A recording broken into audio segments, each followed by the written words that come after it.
Do it. Hey, what's going on? You know who it is. It is Bruce Jordan, the Michael Jordan of hotels. Thank you for joining us for another episode. Everybody's heroes inside the house today. Ted Kelly is in the building. What's going on, Ted? Oh, not How much, are you brother. doing? How you doing? I am well. Glad to be at the summit. Man, glad to have you here. We're over here at the podcast summit, as you can see. This place is incredible. It's amazing. So glad we was able to show up and meet today. Man, how did you get started in this business? Man, the podcast world is wide open, brother. That's what I can tell you. And there's so many different things you can do with it. Mm-hmm. And, you know, from feel-good stories to people that have gone through tragedies to, you know, single moms, up the whole nine. You can cover any topic, and there's a lot of people out there that can resonate and gravitate toward all of those topics. Yeah, because you have like 400 episodes in your podcast, I think. I think we were approaching the 400th episode, which I'm thinking we'll be there probably in the next month or so. I think I mentioned I'm going to relaunch Test Hospitality Minute here in the oncoming weeks. We're going to be talking a lot about CapEx and things that hotels have probably not had done in the last 3, 4, 5 years due to COVID. Yeah. And, it's going to be nice being back in front of the cam and talking to interesting folks like yourself and learning about, all the different expertise that are out there and things that the owners ought to be doing. Okay. To maintain their hotel. Speaking of CapEx, that's going to be our conversation today. We're going to end the top 3 to 4 things that we need when we're trying to put together a CapEx budget and get the CapEx budget approved. That's the hard part.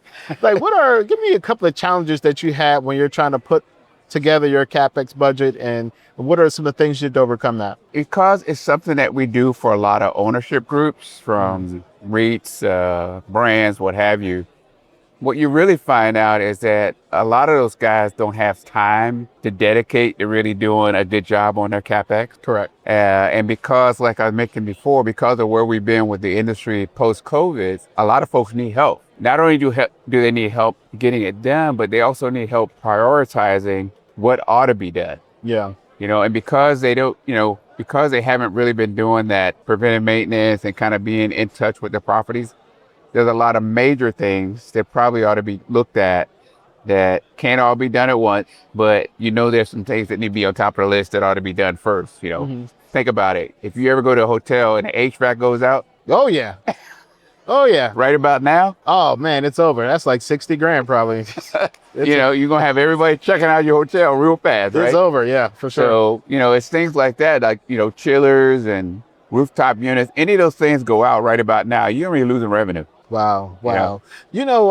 What do you do for the unexpected expenses? There's things you could plan like locks, but you can't plan, a new fire alarm system and, a mouse chews through all your system and, right. Those are things that you can't plan for. So what do you do when you have those emergencies? Well, a lot of folks really ought to have reserve capital account. And ought to have is a good word. Ought to. And actually, if you think about it, the way the system is set up, there's supposed to be a certain amount of dollars that come in with that room revenue. There you go. That's supposed to be dedicated to your CapEx and maintenance and, reserve accounts to be able to help you handle those types of situations. The problem is a lot of our ownership groups may not necessarily put that money in that reserve account. So it becomes a major to-do when something major happens. And they need to get it done. The other side of the coin, I think, is the interest rates. Like, you can't even get it done if you wanted to because you're going to pay double than what you would have paid had the interest rates stayed the same or were lower. So what do you do in those situations? There's a lot of trade winds, or should I say headwinds, that are really affecting what owners can do right now with renovations and major maintenance CapEx. And it's just kind of like, where we are with the economics and the economy. So it's a tough time, but, there are some ownership groups that are out there that are trying to get it done, and we applaud them, obviously. And then there's some that are trying to push it out a little bit and see how long they can push the ball down, kick the can down the road. There you go. Listen, franchises are not playing. I was one of those people that got, it was a change of a sign. It was something simple. And they were like, yeah, we're going to penalize you $2,500 because you didn't change the sign. Yeah. And the reason why I didn't change the sign is because I couldn't change the sign because it was winter. You can't change the sun when you have to wait into summertime because it's so cold. Really? So there's nothing I could do. Right. We don't care. Franchise, like, we don't care. Yeah. So, like, what are some, like, when you're negotiating with the franchise to get things pushed out, what are some of the things that work for you, Yeah. where you was able to actually make that happen? Well, I think you gotta have a good relationship with the brand. Mm-hmm. I think almost 100% of it really has to do with that relationship you develop with the brand. And of course, you should have a decent relationship. You've got the brand, you're promoting their product, right? Mm-hmm. And when you have those situations like that, you really have to have some leeway and a little bit of, hey, give us a little bit of room to get this done. Yeah. And work it out that way. I mean, you can't just in the middle of a storm say, hey, I need you to replace a $100,000 sign or something like that outside because we want you to do it. Yeah, I thought that was crazy, but the franchise thought it was profitable.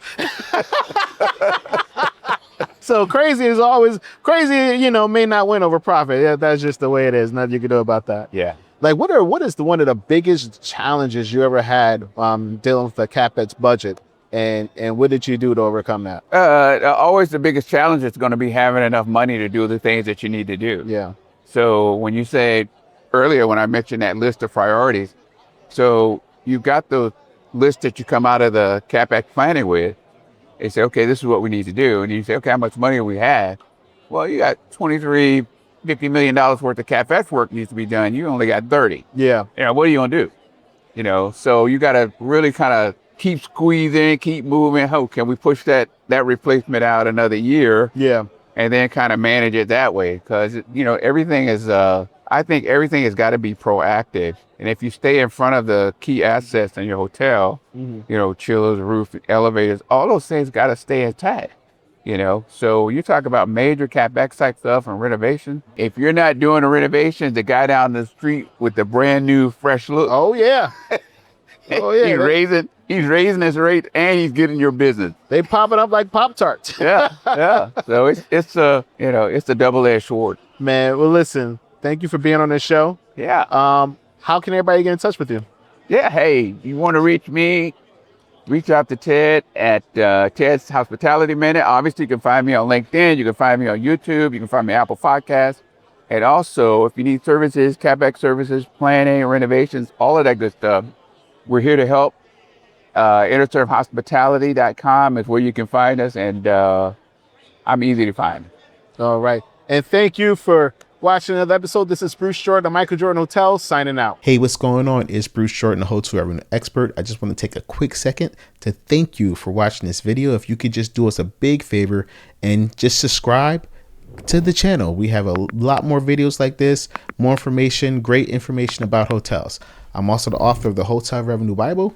You can get that book on hotelrevenuebible.com.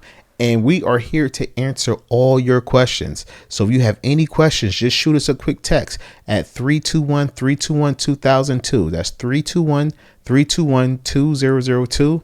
And you can book a revenue call. Go to hotelrevenuecall.com and we can answer any and all your questions. Just make an appointment with me. You'll do one-on-one with me. You'll be able to do one-on-one with me, and we could go ahead and get all your questions answered and see if you have any revenue issues that needs to be resolved. Talk to you soon. Thank you again. Hit that subscribe button. We really appreciate you.